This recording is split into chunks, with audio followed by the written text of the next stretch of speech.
प्रणाम करती हूँ अपने गुरु महेश्वर शिव के चरणों में। माता भवानी के चरणों में मेरा प्रणाम है।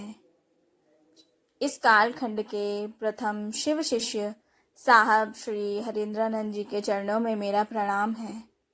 शिव शिष्य परिवार की शक्ति दीदी नीलम आनंद जी के चरणों में मेरा प्रणाम है। शिव गुरु कारवां के माध्यम से हमसे जुड़ने वाले आप सभी को मेरा प्रणाम है।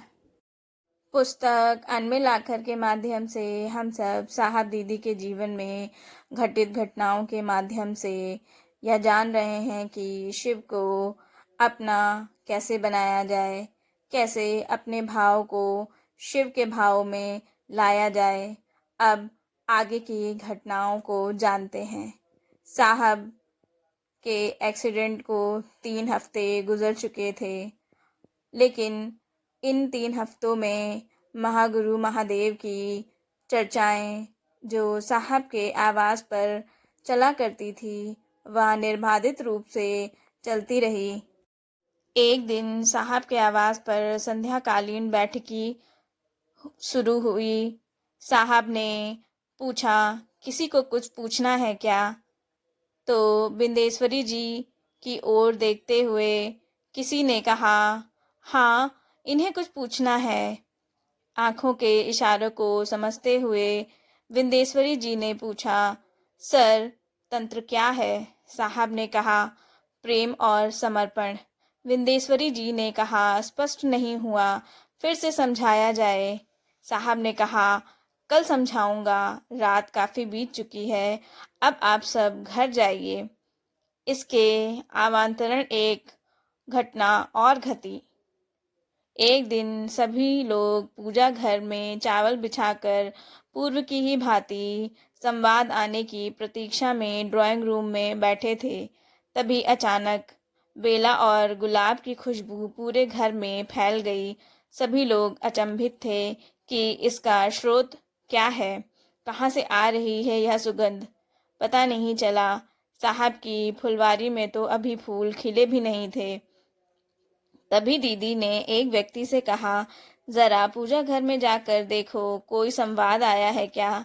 उन्होंने पूजा घर में जाकर देखा तो चावल पर कुछ लिखा तो था, पर वह स्पष्ट नहीं था। उन्होंने आवाज लगाई, दीदी, कुछ लिखा हुआ तो है, लेकिन हम पढ़ नहीं पा रहे हैं। यह सुनते ही साहब दीदी के साथ कुछ और लोग पूजा घर में आए। बहुत सी बातें जो साधारण आंखों से नहीं दिखती है वह सिद्ध की आंखों से दिख जाती है। साहब ने संवाद पढ़ा। उस संवाद में लिखा था, राजो, तुम्हें पद और प्रतिष्ठा दोनों मिलेगी। पास खड़े राजेंद्र यादव खुशी से झूम उठे। राजेंद्र यादव जी कुछ विशेष काम तो नहीं करते थे, लेकिन सामाजिक समस्याओं से उनका सरोकार रहता था। कालांतर में राजू बाबू मधेपुरा नगर पालिका के अध्यक्ष पद से लेकर बिहार सरकार के मंत्री तक के पद पर शोभायमान हुए हैं। रात होने को आई। लोग अपने अपने घरों की ओर चल पड़े। दूर रहने वाले एक दो गुरु भाई साहब के आवाज़ पर ठहर गए। हंसते हुए साहब ने कहा दीदी से, लगता है ये लोग आज फिर आटा गीला करेंगे। इनके चेहरे पर स्वीकृति के साथ हल्की सी मुस्कान दौड़ पड़ी। अपनी समस्याओं के समाधान के निमित्त इनकी इच्छा थी कि आज रुक कर कुछ बात कर लें। आरती हो चुकी थी। उदय बाबू मटकुरी में रसगुल्ले लाए थे। प्रसाद चढ़ चुका था। दीदी ने प्रसाद के 2 रसगुल्ले साहब को खाने के लिए दिए। दीदी से साहब ने कहा, गुरु भाई लोग घर को मंदिर बनाते जा रहे हैं। अंतर केवल यही है कि मंदिरों में शिव पर चढ़ा हुआ प्रसाद लोग नहीं खाते, पर यहाँ हम लोग शिव पर चढ़ा हुआ प्रसाद मांग कर खाते हैं। ठहरिए, अब हर महीने जिस दिन तनख्वाह मिलेगी उस दिन मैं 20 रुपए का रसगुल्ला खरीद कर लेता आऊँगा। मधेपुरा के अरुणा होटल के मालिक पोसरदा 20 रुपए में माटी की मटकुरी में 50 रसगुल्ले उन दिनों दिया करते थे। 3 महीने तक ये सिलसिला चलता रहा।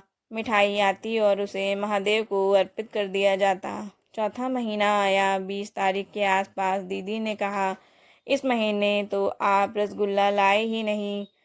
साहब थोड़ी देर के लिए निश्चल, फिर बोले, अरे मैं तो भूल गया था, अब तो पैसे भी नहीं हैं। हर महीने के अंतिम सप्ताह में तुम अगरबत्ती से आरती करती हो। चलो महादेव से माफ़ी मांग लेते हैं। दोनों पूजा घर में गए। चावल बिछा ही रहता था, लेकिन अब संवाद आने कम हो गए थे। कोई पूछने वाला नहीं था। पर्दा हटाया तो बिछे चावल पर नज़र पड़ी। ऊपर बल्ब जल रहा था, इसलिए कुछ स्पष्ट नहीं था। नीलम दीदी बेडरूम से टॉर्च ले आई। चावल पर लिखा था, छिया मुझको शरीर है जो मैं खाऊंगा बेटा। माफ़ी मांगने का उत्तर आ चुका था। रसगुल्ले चढ़ाने का सिलसिला बंद हो गया था। सचमुच स्थिति तो विपरीत ही थी। विगत 4 वर्षों से साहब भी महादेव को कहकर अपनी रुचि के अनुसार मिठाइयाँ भी मंगवाया करते थे। पूजा घर में आई मिठाइयाँ ताज़ा और गर्म हुआ करती थी, और संख्या भी 100 से कम नहीं होती थी। यह कोई नई घटना नहीं थी। इसकी पुनरावृत्ति पहले भी हो चुकी थी। पलामू में जब साहब डाल्टेनगंज मीटिंग में जाते तो कई बार दीदी कहती कि बच्चों के लिए बिस्कुट और टॉफ़ी लेते आइएगा। साहब कहते, पैसा दीजिए, लेता आऊँगा। तब दीदी कहती, पैसे तो ख़त्म हो गए हैं, ठहरिए, मैं महादेव से अभी मांग लेता हूँ, तनख्वाह मिलेगी तो लौटा देंगे। और कहते, बुढ़ऊ पैसा दो। कभी 50, कभी 100, कभी उससे अधिक रुपए मिल जाते थे। मीटिंग के बाद साहब बिस्कुट का बड़ा डब्बा और टॉफ़ी बच्चों के लिए ले आते थे। वे दिन सन 1981-82 के थे। वेतन मिलने पर जब पैसा लौटाने पूजा घर में साहब जाते तो उस पर लिखा होता था, मैं बच्चों को दिया हुआ कोई भी सामान वापस नहीं लेता हूँ। साहब कहते, बिस्कुट बच्चों के अलावा हम लोगों ने और अतिथियों ने भी खाया है। उनके सामने तो पूरा संसार बच्चा है। दीदी कहती, करोड़ों वर्ष पुराने पहाड़ हो या देवगढ़, समय की घड़ी हमारे लिए चलती है, शिव के लिए थोड़े ही चलती है। साहब निरुत्तर हो जाते। अनु बाबू भी अब साथ रहने लगे थे।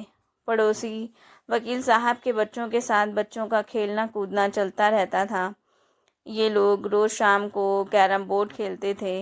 अनु बाबू को बचपन से ही खेल में बहुत रुचि है। हो सकता है कि बच्चों में कैरम के खेल में कुछ आपसी तनातनी हुई होगी।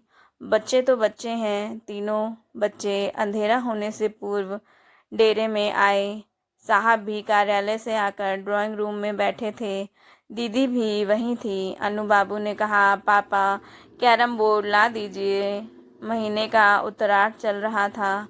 बड़ी मुश्किल से तो भोजन हो पा रहा था। अच्छा, खरीद देंगे। अब बच्चों की दिनचर्या हो गई थी कैरम बोर्ड के लिए हल्ला करना। सुनते सुनते एक दिन साहब ने कहा, आप लोग महादेव से मांग लीजिए, मेरे पास पैसे नहीं हैं। बच्चों ने आप देखा न ताव पहुंच गए पूजा घर में। उन्होंने कहा, क्या किसी को कुछ पता नहीं? पर जब उधर से लौटे तो मोनू बाबू के हाथ में पैसे थे। पैसों की गिनती हुई। कुल 156 रुपये और कुछ पैसे थे। अभी शाम आई नहीं थी। शोर हुआ बाजार जाने का। जीप का चालक भी वहीं खड़ा था। बोला, बाबू चलिए, अहद साहब की दुकान में कैरम बोर्ड मिलता है। तीनों बच्चे उधर चल पड़े और वहाँ से कैरम बोर्ड लेकर आए। ड्राइवर हरी जब वापस लौटे तो दीदी ने कहा, उधार भी लगा लाए हैं क्या? उसने कहा, नहीं दीदी जी, गिनती के उतने ही रुपए थे जितना कैरम बोर्ड का दाम था। बच्चों को इससे क्या, चौकी पर कैरम बोर्ड लगा। 4 खिलाड़ियों की गिनती भी तो पूरी करनी थी, जिसके लिए ड्राइवर हरी प्रस्तुत थे। संध्याकालीन चर्चा के उपरांत विजेंद्र जी डेरे पर ही रुक गए थे। प्रतियुक्त काल में पश्चिमी हवा के मृदुल स्पर्श से उनकी नींद खुली। सुबह के 4 बज रहे थे। यह वह समय था जब उनके पिता उन्हें अध्ययन के लिए जगा दिया करते थे। कितनी विचित्र बात थी कि बचपन की आदत आज तक उनसे लिपटी हुई थी। हालांकि जागने के बाद अपने काम में वे लग जाया करते थे, किंतु आज उन्होंने ऐसा कोई प्रयास नहीं किया। वैसे इंसान तो जीवन भर विद्यार्थी रहता है। कुछ जानने समझने की जिज्ञासा उसके भीतर सदैव बनी रहती है। फिलहाल बेरोजगारी के कारण पढ़ाई से मन उचट चुका था। दोबारा से आंख कब और कैसे लग गई पता ही नहीं चला। नींद तब खुली जब सुबह का गवाह बनने वाली चिड़ियों की चहचहाहट और सड़क पर चलने वाली कुछ मोटर गाड़ियों की आवाज़ स्पष्ट सुनाई देने लगी। पूजा घर से आ रही चंदन की खुशबू एवं रुद्राष्टकम की सुमधुर ध्वनि से मन प्राण उद्भाषित हो गए थे। मन की आंखें भी खुल गई थीं। नमामि शमीशान निर्वाण रूपम विगुम व्यापकम ब्रह्म वेदस्वरूपम निजम निर्गुणम निर्विकल्पम निरीहम चिदाकाशमाकाशवासम भजेहम। अंदर से दीदी की आवाज़ आई, मंडल ज़रा देखिए विजेंद्र उठ गए हैं तो चाय दे आइए। विजेंद्र साहब ने बरामदे से आवाज़ लगाई। कानों में साहब की आवाज़ पड़ते ही ये अपने बाल ठीक करते हुए बरामदे में आ गए। नाश्ते का समय हो चला था। दीदी ने आकर कहा, आप लोग कुछ खा लीजिए। अंतर्मन को समझने की क्षमता दीदी में थी। विजेंद्र जी की मनोगत समस्याओं को शायद उन्होंने समझ लिया था। कहा, यह कुछ करता नहीं है, बेरोजगार है, इसकी नौकरी कब लगेगी। साहब ने कहा, पूजा घर में जो एक रुद्राक्ष रखा है लाकर दे दीजिए, उसे बांध लेगा। दीदी ने लाकर दे दिया। आखिर बात ही कुछ ऐसी थी। साहब की जुबान से अगर कुछ निकला है तो वह पूरा होकर रहेगा, यह बात उन्हें ज्ञात थी। साहब ने विजेंद्र जी से कहा, एक गिलास पानी ले आइए। तो साहब नहीं चाहते थे कि आगे जो वो कहने वाले हैं उसे विजेंद्र जी सुने।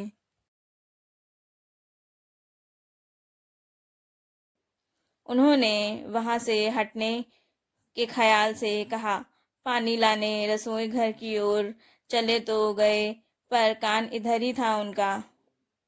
उसने साहब को यह कहते हुए सुन लिया था कि 2 साल के भीतर ही इसे नौकरी मिल जाएगी सरकारी, पर इससे पहले इनकी पत्नी को नौकरी मिलेगी। 1 आध साल ही बीता होगा विजेंद्र जी को नौकरी मिली, पर इनकी पत्नी को इनसे पहले नौकरी मिली। वही हुआ जो साहब ने भविष्यवाणी की थी। दोनों सरकारी विद्यालय में शिक्षक हुए। दिन ढल चुका था। शाम की धूसर परछाइयां मधेपुरा शहर की धरापृष्ठ पर धीरे धीरे पसर रही थी। तभी शिव शिष्यों की टोली साहब के आवास पर आ पहुंची। वैसे टोली कहना तो अतिशयोक्ति है। उस समय तो शिव के शिष्य अंगुलियों पर गिने जा सकते थे।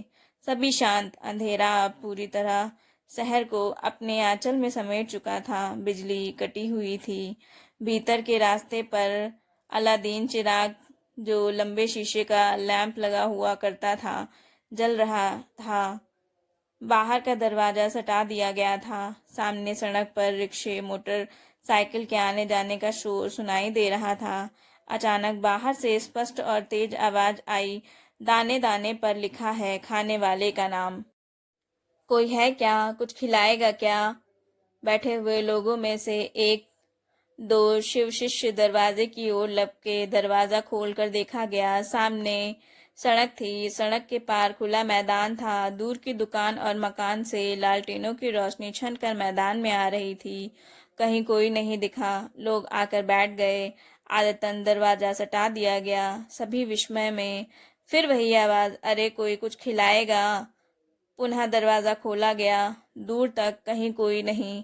तब साहब बोले, पाटन में भी साधु आते थे तो यही कहते थे। पाटन की एक घटना का संदर्भ देते हुए साहब ने कहा कि बरामदे में बेंच पर बैठे एक दिव्य साधु ने अपने हाथ का कंकड़ तोड़कर एक रुद्राक्ष दिया था और कहा था, खिलाओ खिलाओ बेटा, कभी किसी चीज की कमी नहीं होगी। फिर उन्होंने गुरु भाइयों को कहा कि निश्चिंत होकर बैठ जाइए, आवाज अब नहीं आएगी। आज भी साहब के घर पर 20-25 लोगों का भोजन प्रतिदिन बनता है, जबकि उनकी स्वयं की दिनचर्या न्यूनतम व्यवस्था में ही चलती है। साहब कहा करते हैं कि अन्न पर मात्र शिव का अधिकार है। कोई कहीं भी खाता है, अपने हिस्से का ही खाता है। शिव चर्चा का दौर चल पड़ा। सभी ने समवेत रूप से अनुरोध किया कि कल शिव एवं तंत्र विषय पर जो व्याख्यान अधूरा रह गया था उसे पूरा कर दिया जाता तो बड़ी कृपा होती। रसोई का काम अब खत्म हो चुका था। दीदी भी बैठकी में शामिल हो गई थीं। भगवान शिव का इतिहास बताते हुए साहब कहते हैं, ऋग्वेद में जिस रुद्र की थोड़ी चर्चा की है वही रुद्र अथर्ववेद में सर्वाधिक प्रतिष्ठित हो गए। अथर्ववेद ने रुद्र को सर्वोच्चम देवता माना और शिव कहा। वेदों द्वारा भारतीय पूजा प्रणाली में कर्मकांड का समावेश हुआ। वैसे उपनिषदों को ज्यादा प्रामाणिक माना जाता है।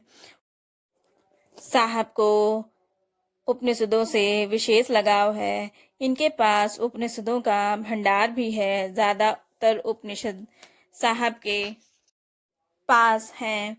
साहब कहते हैं कि ज्ञान योग के अंकुर इन्हीं से निकले हैं और शिव से निषद आध्यात्मिक तंत्र धारा ने भक्ति की नींव रखी। प्राचीन भारत में आगमिक धारा प्रवाहित थी। आगम की व्याख्यान में कहा गया है कि शिव ने जो माता गिरिजा को उपदिष्ट किया वह आगम है। माता गिरिजा ने अन्य को जो सुनाया वह निगम कहा गया। तंत्र आगमों के ही परिवर्ती रूप हैं। साहब प्रेम को तंत्र का मूल मानते हैं। तंत्र में प्रेम करने के जन्मजात गुण होने के कारण यह विधा सबके लिए सुलभ है। शिव ने सभी को परमात्मा तत्व का अधिकारी माना है। हम पाते हैं कि उपनिषदों ने वेदों से आए यज्ञादि कर्म को पुरानी नाव कहा। उपनिषदों को विश्व में अत्यधिक ख्याति प्राप्त हुई और इन्हें चिर नवीन माना गया। विशद व्याख्या करते हुए साहब कहते हैं कि परवर्ती काल में शिव द्वारा प्रतिपादित तंत्र को भी वेदों की शरण में जाने को विवश होना पड़ा। ऐसा देखा गया कि तंत्र की प्रेम और भक्ति से जनित उपासना की मुख्य धारा विभिन्न क्रियाओं के गड्ढे में रुकने लगी। सर्वसुलभ उपासना और भक्ति का मार्ग धीरे धीरे मारण, सम्मोहन, उच्चारण और षट कर्मों की पगडंडियों में रूपांतरित हो गया। बादरायण के ब्रह्म सूत्रों का प्रवाह यह हुआ कि भारतीय जनमानस में प्रतिष्ठा पाने के लिए सभी मतों को वेदों की शरण में ही जाना पड़ा। ऐसा नहीं करने वाले मत अस्वीकार कर दिए गए या उन्हें प्रभावहीन घोषित कर दिया गया। इनकी बातें अब सामान्य से परे थीं। तंत्र पर ऐसी व्याख्या किसी ने अब तक सुनी ही नहीं थी। योगेश जो पहले से इन चीजों में थोड़ी जानकारी रखते थे वे भी अचंभित थे इन बातों से। अपनी बौद्धिक क्षमता को समेटे हुए वे सुन रहे थे। साहब कहते हैं, आज भी तांत्रिक क्रियाओं का रहस्य भाव ही है। भाव को प्रेम की पहली सीढ़ी माना गया है और प्रेम की पराकाष्ठा भक्ति है। यही प्रेम पुष्प की सुरभि है। रुद्राय मल तंत्र का स्पष्ट निर्देश है। भावेन लभते देवता, भावेन देवदर्शनम, भावेन परम ज्ञानम, तदस्मात् भावनुलभम। तंत्र कहता है कि तृप्ति भोग में है।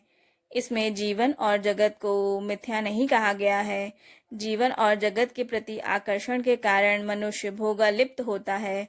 तंत्र मनुष्य के जगत के प्रति स्वाभाविक प्रेम को शिव और आदि शक्ति भवानी के प्रति प्रेम में रूपांतरित करने की विधा है। यह प्रवृत्ति से प्रवृत्ति की निवृत्ति का प्रतिपादन करता है। तंत्र ने तो प्रेम, भक्ति और गुरु कृपा की परंपरा में अपना जीवन पाया था। समझाते हुए साहब बताते हैं कि किसी सरकारी अधिकारी द्वारा सरकार से प्राप्त कार्यालय, वाहन, आवास आदि भोग का उदाहरण हो सकता है। वह सरकारी सुविधाओं को भोगता तो है किंतु उन सामग्रियों के नष्ट होने से वह व्यथित नहीं होता है। तंत्र जगत ने शिव को सर्वश्रेष्ठ गुरु माना है। योग परंपरा में भी अद्वैतवादियों की तरह इन्हें आदि गुरु माना गया और योगेश्वर कहा गया। शंकराचार्य शैव थे। योग ने जहाँ यम नियम को मान्यता दी, चित्त वृत्तियों के निरोध को योग कहा, वहीं तंत्र ने किसी भी आरोपित वर्जना को अस्वीकार कर दिया। वस्तुतः शिव और आद्य शक्ति से प्रेम तंत्र है। प्रेम तो जन जन के पास सहज उपलब्ध है, वैसे भी प्रेम वर्जनाओं को नहीं मानता। शिव और तंत्र की एकमयता ही सहज व्याख्या वहां उपस्थित किसी ने न सुनी थी, न ही पढ़ी थी। एक अजीब सा तेज प्रदीप्त हो रहा था साहब की आंखों में, जहां शिव और उनके तंत्र की गहराई को मापा नहीं जा सकता था। वर्ष 1986 सुबह के ठीक 10 बज रहे थे। मजिस्ट्रेट राम नारायण सिन्हा जी सरकारी कार्यालय के निमित्त पटना जाने की सूचना देने के लिए साहब के कार्यालय में आए थे। उन्होंने कहा, पटना डेरे के लिए कोई संवाद है क्या? नहीं, साहब ने कहा, फोन से माँ बाबूजी का हाल समाचार ले लीजिएगा। फिर R.N. सिन्हा जी ने कहा कि वे अकेले जीप से पटना जा रहे हैं, आप भी चलिए ना, मन लगेगा। मैं क्यों जाऊं? साहब ने कहा, पता नहीं श्री सिन्हा जी को क्या हुआ, वे पटना चलने की जिद करने लगे। अच्छे मित्र होने के कारण साहब ने कहा, मैं डीएम साहब से पूछ कर आता हूँ। डीएम साहब ने अनुमति दे दी और कहा कि जीप से चले जाइएगा। इन्हें पटना में कोई काम तो था नहीं, काम सिन्हा जी को था। साहब अपने आवास पर गए, कुछ कपड़ों को समेट कर दीदी से कहा कि जरा पटना को घूम कर आते हैं, कुछ सरकारी काम भी है। अब तक 12 बज चुके थे। भीड़ भाड़ वाले इलाके से सरसराती हुई जीप पटना के मार्ग को तय कर रही थी। सुना है आप पामिस्ट्री भी बढ़िया जानते हैं? हाँ, मेरी हॉबी है, पेशा कभी नहीं बनाया। अच्छा, कब से शुरू किया था यह सीखना? बचपन से ही। तब तो अच्छी पकड़ हो गई होगी इस विषय पर। हाँ, अभी तक तो जितनी भी भविष्यवाणियां की हैं, एक आध को छोड़कर सभी सटीक साबित हुई हैं। वैसे रेखाओं का क्या है? रेखाएं तो मुकद्दर नहीं बनाती, मुकद्दर तो ऊपर से ही बन के आते हैं। तो आपको क्या लगता है कि आदमी के बस में कुछ नहीं है? देखिए, मेरा अनुभव जहाँ तक कहता है कि प्रारब्ध जनित कष्टों से पूर्णतः मुक्त नहीं हुआ जा सकता है। हाँ, अपने प्रयास से कुछ संशोधन हो सकता है। आपने तो शिव को गुरु बनाया है ना? हाँ, बहुत पहले ही बनाया था, साहब ने कहा। जब वह शिव साकार अवस्था में है ही नहीं तो आपने उन्हें गुरु कैसे बनाया? साहब ने कहा, देखिए, गुरु का शरीरधारी होना आवश्यक नहीं है। शिव के निराकार या साकार अवस्था में विभेद नहीं किया जा सकता। वह निराकार हो या साकार हो, है तो शिव ही। उनकी दोनों स्थितियां हो सकती हैं। आपको स्वतंत्रता है कि आप अपनी निराकार स्थिति को स्वीकार करें या साकार स्वरूप को अंगीकार करें। सिन्हा साहब का मन आज प्रश्नों का अंबार लेकर के आया था। उन्होंने फिर पूछा, आप सभी को नमः शिवाय से नमन करने की सलाह क्यों देते हैं? मैंने तो आज तक ओम नमः शिवाय ही सुना है। सनातन काल से शिव का पंचाक्षर मंत्र नमः शिवाय है। अगर उसमें ओम लगा देते हैं तो वह 6 अक्षर हो जाते हैं। ऐतिहासिक तथ्यों से प्रमाणित है कि शिव का अस्तित्व वेदों से पूर्व है। ओम शब्द का प्रयोग देवताओं के लिए उनके नाम के आगे सम्मान सूचक शब्द के रूप में प्रचलित हुआ। इसीलिए नमः शिवाय के साथ ओम का प्रयोग सम्मान देने के अर्थ में हुआ। भारतवर्ष के आध्यात्मिक धरोहर वाङ्मयों के पुस्तकों के रूप में लाने वाली गीता प्रेस गोरखपुर से निकलने वाली पुस्तक शिव विशेषांक के प्रत्येक पृष्ठ पर अगर आप नजर डालेंगे तो आपको नमः शिवाय मिलेगा, ओम नमः शिवाय नहीं। आदि शंकराचार्य ने भी अपनी एक रचना में मात्र नमः शिवाय के 5 अक्षरों से ही स्तुति की है। इसीलिए यह प्रमाणित तथ्य है कि शिव का पंचाक्षर मंत्र नमः शिवाय ही है। सबसे महत्वपूर्ण बात यह है कि चाहे आप नमः शिवाय से करें या ओम नमः शिवाय से, शिव तो भाव सत्ता है, उन्हें भाव जनित प्रणाम ही स्वीकार्य है। जीप में आगे 2 सीटें थी, इसीलिए साहब ड्राइवर को पीछे कर खुद जीप चला रहे थे। शाम आई, अंधेरा हो गया। बेगूसराय पहुंचते पहुंचते 7:30 बज गए थे। सिन्हा जी ने कहा, मेरा घर शहर के बगल में है, रात में रुक कर क्यों नहीं सुबह पटना चला जाए। साहब उनके घर जाने को तैयार नहीं हुए, अपितु कहा कि रोहतगी साहब मधेपुरा में स्थानांतरित होकर बेगूसराय में ही दंडाधिकारी हैं। चलिए, मुझको उनके सरकारी आवास पर छोड़कर आप अपने घर चले जाइएगा। अच्छा, चंद्रभूषण रोहतगी जी? हाँ, बहुत दिनों से अपने यहाँ आने का निमंत्रण दे रहे हैं। आज जब रुका ही हूँ तो उनकी शिकायत भी दूर कर देता हूँ। साहब ने कहा, चलिए, मैं आपको उनके घर छोड़कर वापस आ जाऊंगा। ठीक है, चलिए। चंद्रभूषण रोहतगी जी के घर पहुंचने पर स्टाफ द्वारा सूचना मिली कि वे घर पर नहीं हैं। साहब ने कहा, वे फिल्म देखने गए होंगे, सिनेमा उनकी कमजोरी है। सर, आप लोग कहाँ से आए हैं? स्टाफ ने पूछा। मधेपुरा से आए हैं, पटना जाना है, राम नारायण सिन्हा जी ने कहा। बैठिए। साहब ने कहा, नहीं, सिनेमा हॉल में ही मिलने जाएंगे, वहीं चलते हैं। स्टाफ ने सिनेमा हॉल का लोकेशन बताया। दोनों सिनेमा हॉल पहुंचे। बात सच निकली, वे वहीं मिले। रोहतगी साहब को वहां से लेकर उनके आवास पर लौट आए। अपने पुराने मित्र और छोटे भाई जैसे हरिंद्रानंद जी को देख करके वे बहुत खुश हो गए। दोनों बाहर बागवानी में लगी कुर्सियों पर बैठकर गप करने लगे। शिव गुरु विषयक वार्ता के साथ साथ सांसारिक वार्ता भी चली। उन्होंने कहा, अगर आपको असुविधा ना हो तो आप कुछ दिन यहाँ रहें। आपका सानिध्य मन को मानो कैलाश की मोहकता पर ले जाता है। आपका वाक कौशल तो हिमालय सी शीतलता दे जाता है। लगता है आपसे कुछ सुनता रहूं, बस सुनता ही रहूं। ऐसा क्यों नहीं करते कि रिटायरमेंट के बाद हम दोनों कहीं एक ही स्थान पर मकान बना लें।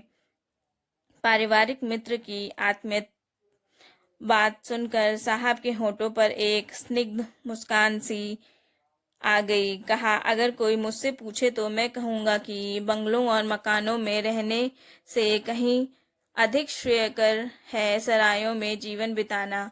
मैंने बाबूजी को भी कह दिया कि रहूँगा होटल में और मरूंगा अस्पताल में। मुझे घर नहीं बनाना और ना ही ज़मीन खरीदनी है।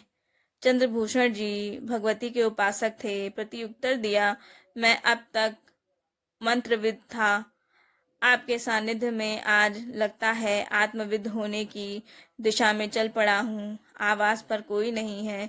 अनुसेवक भी खाना खिलाकर अपने घर जा चुका था। बातें करते करते चांद ढलने लगा। रात काफी हो चुकी थी। दोनों कमरे की ओर बढ़े। लगभग 3 घंटे के बाद साहब के कानों में भगवती के पाठ की तेज आवाज आने लगी और उनकी नींद खुल गई। देखा, रोहतगी बाबू पूजा घर में बैठे लयबद्ध स्वस्वर पाठ कर रहे हैं। आदतन उन्होंने मुंह धोया। शायद रोहतगी साहब की नजर पड़ी। वे उठकर साहब के पास आए। कहा, चाय बना दें? उन्होंने कहा, नहीं, आप पूजा कर लीजिए। रोहतगी जी ने खुद एक कुर्सी बाहर के बरामदे में रख दी और पूजा करने चले गए। साहब ने देखा, सर्वस्व नीरव शांति व्याप्त थी। आसमान में सुबह की लालिमा छा रही थी। हल्के उजाले में मैजिस्ट्रेट कॉलोनी के इक्का दुक्का लोग सामने की सड़क पर टहलते नजर आ रहे थे। बागवानी के फूल अपनी मधुर मुस्कान से वातावरण में नैसर्गिक बना रहे थे।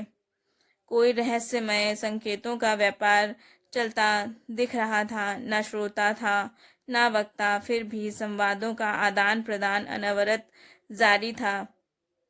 ऐसा प्रतीत हो रहा था कि सामने जो अदृश्य है, कहीं वहीं से कोई पूछ रहा है तो कभी साहब कुछ बोल रहे हैं। साहब को समझते देर नहीं लगी कि तत्क्षण यहाँ कुछ अलौकिक घटना घटित होने वाली है। ये निश्चल एक निष्कंप दीपशिखा के समान अचानक एक स्पष्ट आवाज सुनाई पड़ी, मानो सामने खड़ी कोई अदृश्य सत्ता बोल रही है। गंभीर किंतु मधुर आवाज कानों ने नहीं सुना, लेकिन साहब के मन ने सुना। अदृश्य सत्ता ने कहा, तुम जो करते हो कहते नहीं हो। साहब ने थोड़ी खिन्नता में कहा, मैं जो करता हूँ कहता हूँ। उधर से आवाज आई, असत्य बोलते हो। जी, मैं झूठ नहीं बोलता। उसने पूछा, क्या करते हो? साहब ने प्रत्युत्तर दिया, शिव शिष्य बनाता हूँ। करने को क्या कहते हो? साहब चुप हो गए। कुछ बोलते भी कैसे? वे उन दिनों लोगों को साधना बतलाते थे, शिव शिष्य बनाने को नहीं कहते थे। जो तुम करते हो वही दूसरों को करने के लिए कहो। एक चुंबकीय आवरण सा ठहर गया था, मानो कुछ महका सा। उन्होंने आती हुई आवाज के प्रत्युत्तर में कहा, महादेव को प्रचार की जरूरत है क्या? उत्तर में एक वाक्य आया। साहब को अब वह वाक्य याद नहीं है, लेकिन वाक्य के प्रभाव ने तत्क्षण उनके अस्तित्व को हिलाकर रख दिया। शब्दों का बीज तत्क्षण नष्ट हो चुका था, किंतु उत्पन्न बोध वृक्ष साहब के मन प्राण पर अमिट छाप छोड़ गया था। उनका पूरा शरीर झन्ना उठा। मन प्राण में एक बिजली कौंध गई। अनजाने पट खुल गए। इसी बीच रोहतगी साहब पूजा खत्म करके एक हाथ में चाय की प्याली और दूसरे हाथ में छोटा टेबल पकड़े हुए आ गए। कहा, चाय पीजिए। उन्होंने कुछ ही क्षण पहले की घटना सुनाई। इस पर रोहतगी साहब बोले, हम लोग महादेव के बारे में जानते ही क्या है कि लोगों को कहेंगे। साहब बोले, अरे भाई, आपने सब चौपट कर दिया। अभी संवाद पूरी तरह खत्म नहीं हुआ था, आप आ गए।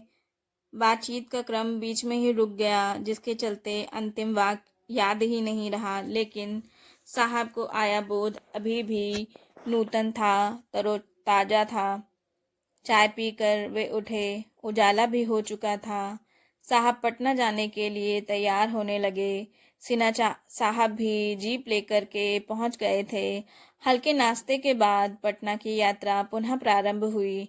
बेगूसराय में आई अनुभूति ऐसी थी जिसने अपने कालबद्ध प्रभाव के साथ प्रफुल्ल पुष्प के समान अपना सौरभ बिखेरा और बिखेर भी रही है।